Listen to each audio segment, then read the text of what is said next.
श्री स्वामी समर्थ. जय जय स्वामी समर्थ. स्वामींचं नाव घेऊन मी या व्हिडिओला सुरुवात करते. हिंदू धर्मशास्त्रात अधिक मासाला अत्यंत पवित्र आणि फलदायी मानले जाते. सन 2026 मध्ये हा पुण्यपर्व काळ ज्येष्ठ महिन्यात आला आहे.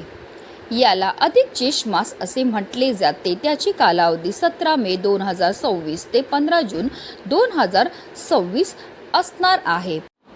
पंचांगानुसार ज्येष्ठ अधिक मासातील ही पौर्णिमा 30 मे रोजी सकाळी 11:57 सुरू होईल, तर दुसऱ्या दिवशी म्हणजेच 31 मे रोजी दुपारी 2:14 समाप्त होईल. आणि उदय तिथीनुसार ज्येष्ठ अधिक पौर्णिमा ही रविवारी म्हणजेच 31 मे रोजी साजरी केली जाईल. अधिक मासात येत असल्यामुळे या पौर्णिमेला पुरुषोत्तम पौर्णिमा असेही म्हणतात. पुरुषोत्तम मास हा संपूर्णपणे भगवान श्रीहरी विष्णूंना समर्पित केलेला आहे. त्यामुळे या पवित्र महिन्यात येणाऱ्या पौर्णिमेचे फळ इतर सामान्य पौर्णिमेपेक्षा कित्येक पटीने जास्त असतं. शास्त्रानुसार या दिवशी केलेले प्रत्येक सत्कर्माचे फळ अनेक पटीने मिळते. या पवित्र दिवशी गंगेत स्नान करणे, भगवान विष्णूंच्या सत्यनारायण रूपाची पूजा करणे, उपवास करणे, दान धर्म करणे आणि भक्तिभावात लीन होण्याने सर्व पापांचा नाश होतो आणि भाविकांना सुख, शांती आणि समृद्धी लाभते. पौर्णिमेचा चंद्राशी थेट संबंध आहे आणि चंद्र हा मनाचा कारक मानला जातो. म्हणून या दिवशी उपवास आणि पूजा केल्याने मन शांत होतं आणि सकारात्मकता वाढते. स्कंद पुराण, विष्णू धर्मोत्तर पुराण आणि भविष्य पुराण यासारख्या ग्रंथांमध्ये अधिक मासातील पौर्णिमेच्या महत्त्वाचे सविस्तर वर्णन केले आहे. अधिक मासातील पौर्णिमेला भगवान विष्णूंची पूजा केल्याने अनेक यज्ञ केल्या इतके पुण्य मिळते. या दिवशी मनोभावे केलेले दान, नामस्मरण आणि साधना माणसाला मोक्षाच्या आणि आध्यात्मिक प्रगतीच्या मार्गावर घेऊन जाते. ज्येष्ठ अधिक पौर्णिमेला ठेवल्या जाणाऱ्या उपवासामुळे घरात सुख, समृद्धी आणि सौभाग्य येते. या दिवशी भगवान विष्णू आणि माता लक्ष्मीची पूजा केल्याने घरात धन, धान्य, समृद्धी आणि आनंद टिकून राहतो. ज्या अविवाहित मुली हा उपवास मनापासून करतात त्यांना मनासारखा जीवनसाथी मिळतो, तर अविवाहित मुलांना गुणी आणि सुयोग्य पत्नी लाभते. या दिवशी पांढऱ्या वस्तू जसे की तांदूळ, दूध, दही, साखर आणि पांढरे कपडे दान केल्याने चंद्रदेव प्रसन्न होतात आणि मनाला शांती लाभते. तसेच अधिक मासात 33 मालपुळे दान करणं ही एक विशेष परंपरा आहे. या दिवशी केलेल्या दानामुळे कुटुंबात सुख, समृद्धी नांदते. धार्मिकदृष्ट्या हा दिवस अतिशय शुभ आणि महत्त्वाचा असल्यामुळे या दिवशी काही प्रभावी उपायांनी सेवा देखील केल्या जातात. आणि म्हणूनच आज अधिक मासातील पौर्णिमेच्या दिवशी तुम्ही व्रत नाही केलं तरीही चालेल, पण संध्याकाळी कापूर सोबत जाळा. या वस्तू जाळल्यामुळे आपल्या जीवनामध्ये असणारा प्रखरातला प्रखर पितृदोष, ग्रहदोष, शत्रुपीडा तर नष्ट होणारच आहे, पण आपलं 7 पिढ्यांचं दारिद्र्य नष्ट होऊन आपल्या घराची, आपल्या मुलांची, आपल्या पतीची भरभरून अशी प्रगती होणार आहे. तर त्या कोणत्या वस्तू जाळायच्यात, कोणत्या वेळेत जाळायच्या त्याबद्दल सविस्तर आणि महत्त्वाची अशी माहिती मी तुम्हाला या व्हिडिओमध्ये देणार आहे. तर व्हिडिओ पूर्ण पहा. आणि जर तुम्ही माझ्या चॅनलवर नवीन असतील तर चॅनलला सबस्क्राईब करा आणि शेजारी बेल आयकॉनसुद्धा प्रेस करा, जेणेकरून तुम्हाला माझ्या नवनवीन व्हिडिओचं नोटिफिकेशन हे मिळत राहील आणि तुम्ही एक पण व्हिडिओ मिस करणार नाही. आणि कमेंटमध्ये ओम नमो भगवते वासुदेवाय नमः लिहायला विसरू नका.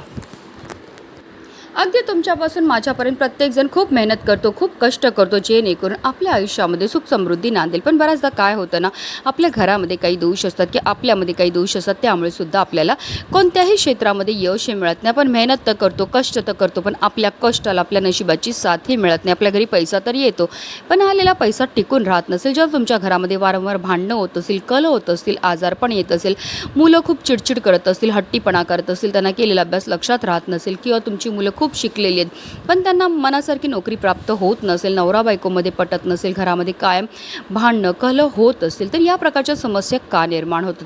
तर त्या निर्माण होतात आपल्यामध्ये की आपल्या घरामध्ये असणाऱ्या दोषांमुळे. जर आपल्याला की आपल्या घराला नजर लागलेली असेल, कुंडलीमध्ये राहू, केतू, शनी या ग्रहांचे दुष्प्रभाव असेल, किंवा घरामध्ये वास्तुदोष असेल, पितृदोष असेल, तर त्यामुळे सुद्धा या प्रकारच्या समस्या आपल्या जीवनामध्ये उद्भवत असतात. आणि या काही पवित्र तिथी आहेत, या तिथीनं जर आपण काही प्रभावी उपाय केले तर त्यामुळे निश्चितच आपल्याला या सर्व दोषांपासून मुक्तता मिळण्यामध्ये मदतही मिळत असते.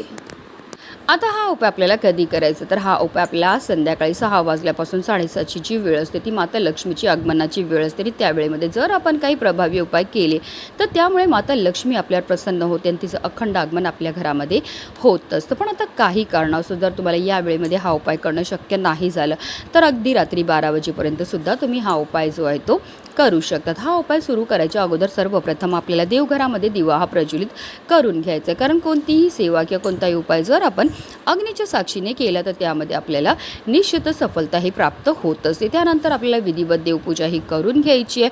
तुळशी मातेच्या इथे सुद्धा आपल्याला दिवा हा प्रज्वलित करून घ्यायचे. त्यानंतर आपल्या घराचे सर्व दरवाजे आणि खिडक्या ह्या आपल्याला खोलून घ्यायचे आहेत. कारण आपल्या घरामध्ये असणारी जेवढी पण नकारात्मकता, येडापेडा, दोष आहेत, अलक्ष्मी येतील आपल्याला घरातनं बाहेर काढून टाकायचं. हा संपूर्ण उपाय जो आहे तो आपण देवघरासमोर बसून करणार आहेत. हा उपाय करण्याकरता आपल्याला एक मातीची पंतीही घ्यायची आहे. कारण मातीच्या पंतीमध्ये सकारात्मक अशा लहरी असतात. त्या मातीच्या पंतीमध्ये आपल्याला एक शेणाची गौरीही टाकायची आहे. शेणामध्ये साक्षात माता लक्ष्मी निवास करते आणि घरामध्ये शेण जाळल्यामुळे आपल्या घरामध्ये असणारी जेवढी पण नकारात्मकता, इडापिडा, दोष आहेत, अलक्ष्मी ती घरातनं काढता पाय करून निघून जाते. त्या शेणाच्या गौरीवर आपल्याला 5 भीमसेनी कापूरच्या वड्या ह्या ठेवायच्या आहेत. मी प्रत्येक उपायामध्ये नेहमी सांगत असते की आवर्जून आपल्याला भीमसेनी कापूरच वापरायचं आहे. कारण तो नैसर्गिकरित्या बनलेला असतो. त्याच्यामध्ये जे तत्त्व असतात ते आपल्यामध्ये आणि आपल्या घरामध्ये असणारी जेवढी पण नकारात्मकता, इडापिडा, ग्रहदोष, वास्तुदोष, पितृदोष दूर करण्याकरता अतिशय प्रभावी मानला जातो. त्यानंतर आपल्याला 5 लवंग आणि 3 हिरव्या वेलची सुद्धा घ्यायच्या. ज्या लवंग आणि हिरव्या वेलची आपण घेणार आहे त्या व्यवस्थित पाहून घ्यायच्या. त्या अखंड असाव्या, कुठेही तुटलेल्या, फुटलेल्या किंवा खराब झालेल्या नसाव्या. ज्याप्रमाणे लवंग आणि हिरव्या वेलची आपल्या जेवणाची चव वाढवतात त्याचप्रमाणे आपलं भाग्य उजळायचं कामसुद्धा करत असतात. तसेच आपल्याला लागलेली वाईट दृष्ट दूर करण्याकरता सुद्धा अतिशय प्रभावी मानल्या जातात. तसेच लवंग आणि हिरव्या वेलची ह्या माता लक्ष्मीला सुद्धा अतिशय प्रिय आहेत. आणि जेव्हा पण आपण माता लक्ष्मीला प्रिय असणाऱ्या वस्तूंपासून काही उपाय किंवा सेवा करतो तर त्यामुळे माता लक्ष्मी आपल्या घराकडे आकर्षित होते. आता ह्या लवंग आणि हिरव्या वेलची सुद्धा आपल्याला त्या मातीच्या पंतीमध्ये नेऊन टाकायचे आहेत. आता आपल्याला थोडेसे काळे तिळ जे आहेत ते आपल्या उजव्या हातामध्ये घ्यायचे. तिळांची उत्पत्ती ही श्रीहरी विष्णूंच्या घामापासून झाली होती. तसेच काळे तिळ हे आपल्या पितरांना सुद्धा समर्पित आहेत. आणि जेव्हा पण आपण काळ्या तिळांपासून काही उपाय किंवा सेवा करतो तर त्यामुळे आपल्या जीवनामध्ये असणारा प्रकारातला प्रकार, पितृदोष, ग्रहदोष, शत्रुपीडा, दारिद्र्य दूर होण्यामध्ये मदतही मिळत असते. कारण तिळांना दारिद्र्यनाशक असं सुद्धा म्हटलं जातं. आता हे काळे तिळ जे ते आपल्या उजव्या हातामध्ये घ्यायचे आणि आपल्या घरामध्ये जेवढे पण सदस्य असतील त्या प्रत्येक सदस्याच्या डोक्यापासून पायापर्यंत आपल्याला 7 वेळा हे काळे तिळ जे ते उतरवून घ्यायचे आहेत. आणि त्यानंतर हे काळे तिळसुद्धा जे आहेत ते आपल्याला त्या मातीच्या पंतीमध्ये नेऊन टाकायचे आहेत. आता देवघरामध्ये प्रज्वलित असलेल्या दिव्याच्या मदतीने आपल्याला या मातीच्या पंतीमध्ये असणारा जो कापूर आहे तो प्रज्वलित करून घ्यायचा. कापूर प्रज्वलित झाला की त्यामध्ये आपल्याला थोडंसं तूपसुद्धा टाकायचं. तूप देखील माता लक्ष्मीला आकर्षित करण्याकरता अतिशय प्रभावी मानलं जातं. तूप टाकल्यामुळे प्रचंड धूर हा निर्माण होतो.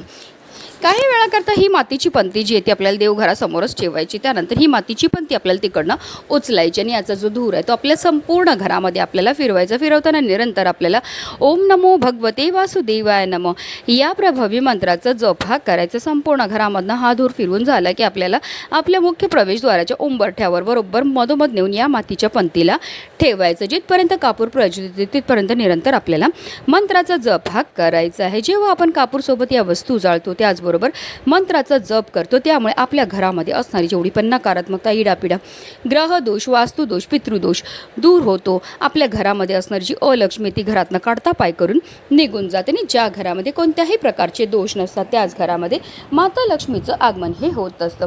आता या मातीच्या पंतीमध्ये असणारा कापूर शांत झाला की यामध्ये काही वस्तू असतील ज्या जळालेल्या असतील, काही नाही जळालेले असतील तर त्या वस्तू आपल्या घरापासून लांब नेऊन आपल्याला फेकून द्यायच्या आहेत. अशा रीतीने आपल्याला हा उपाय जो आहे तो आज संध्याकाळी करायचा. अतिशय प्रभावी असा हा उपाय केल्यामुळे आपल्या जीवनामध्ये असणारा प्रकारातला प्रकार, पितृदोष, ग्रहदोष, शत्रुपीडा तर नष्ट होणारच आहे. पण आपल्या 7 पिढ्यांचे दारिद्र्य नष्ट होऊन आपल्या घराची, आपल्या मुलांची, आपल्या पतीची भरभरून अशी प्रगती होणार आहे. म्हणूनच व्हिडिओ जास्तीत जास्त लोकांपर्यंत शेअर करा. श्री स्वामी समर्थ.